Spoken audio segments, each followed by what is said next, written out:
Oke, kan di sini kita mau mengadakan sosialisasi anti kekerasan dan anti narkotika. Sebelumnya kenalin dulu, nama aku Putri. Nama aku Iza. Oke, jadi sebelum kita mulai masuk ke materinya, kita ada jargon, ya kan Kak? Iya, juga bisa masuk perundungan juga. Tapi dan ini juga bisa masuk perundungan. Maksudnya ya kan. Itu juga termasuk tindak kekerasan ya. Jadi kekerasan itu termasuk perbuatan yang buruk atau baik? Buruk. Dampaknya baik atau buruk juga? Buruk. Kadang cantik, ganteng. Siapa yang naik?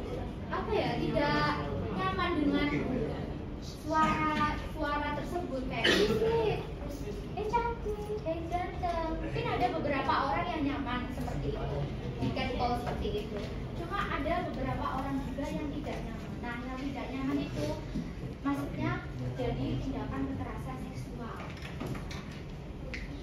Nah, ini juga pegang-pegang.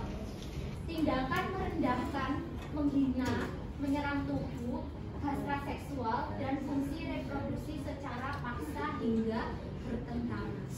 Jadi kekerasan seksual itu biasanya dilakukan secara paksa. Misalnya korban A sama korban B. Si korban A ini anti kekerasan dan anti narkotika.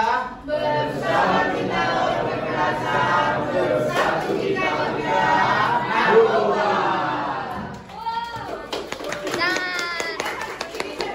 Sampai berdiri dong ya. Narkotika.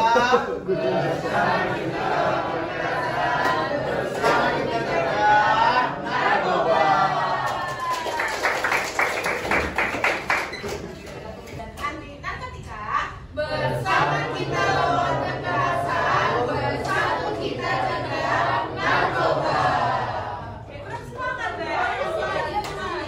Iya, ayo. Nanti kalau yang Yang dia maju. Ayo, sekali lagi ya. Anti kekerasan dan anti narkotika.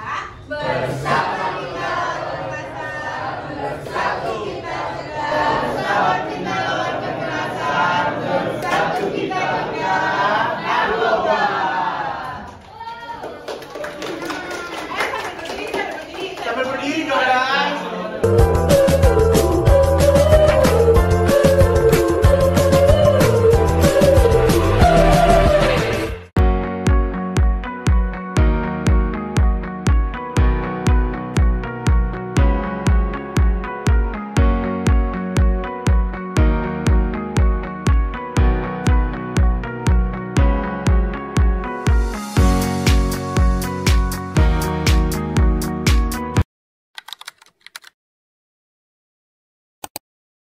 Banyak orang yang biasanya teman-teman tuh kayak saya ngeliat setelah itu tiba-tiba pada pakai sabu nih, pakai petak sabu gitu kan.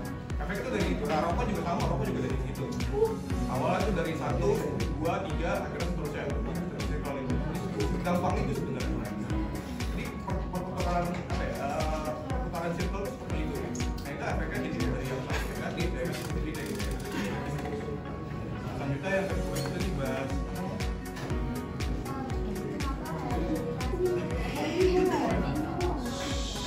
Nah kalau rehabilitasi ini diperuntukkan untuk yang pengguna. Kalau misalkan hukum tadi kan ngebahas penjara itu lebih kepada pengedar. Nah pengguna ini kan ibarat jadinya kan jadi sakit. Kan dia mau pakai konsumsi itu disebut karena awal tuh dia lagi sakit terus dia minum obat yang salah secara berlebihan. Nah itu efeknya kan bisa jadi halusinasi yang berlebihan, bisa kesadarannya jadi turun seperti itu kan. Jadinya tuh dia jadi sakit. Itu sebenarnya buat mengubah gaya perilaku yang awalnya dia mengkonsumsi obat-obat menjadi tidak mengkonsumsi obat-obat. Jadi melakukan hal yang negatif, dia awalnya melakukan hal negatif, jadi melakukan hal yang positif. Jadi kenapa efektif kan? Bantu misalkan terus sekolah pusing. Nah itu obat-obat itu tersebut itu sebenarnya diperuntukkan untuk itu. Tapi jika kalian memakai yang berlebihan, itu bakal ketergantungan kepada obat tersebut. Nah itu yang bahayanya itu sih, ketergantungan kepada obat. Kalian nggak mau obat selama hidup tergantung pada obat. Nah itu yang bahaya sekali. Jadi makanya itu harus benar-benar minimalisir mana obat yang sekiranya cukup untuk kalian pakai, untuk kalian gunakan. Jadi jangan berlebihan. Jika kalian makan banyak itu kan nggak baik, ya kan? Makan tuh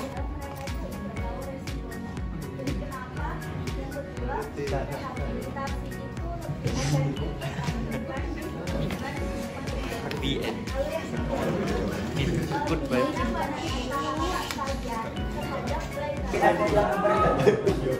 Nah, cara mengatasi traumanya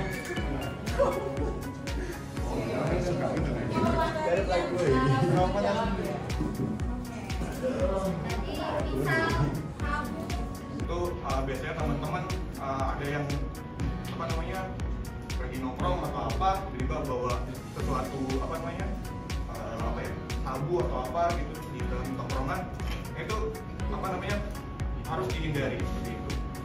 Biasanya kalau umur segini kan biasanya sudah sudah gampang bisa dimasuki gitu.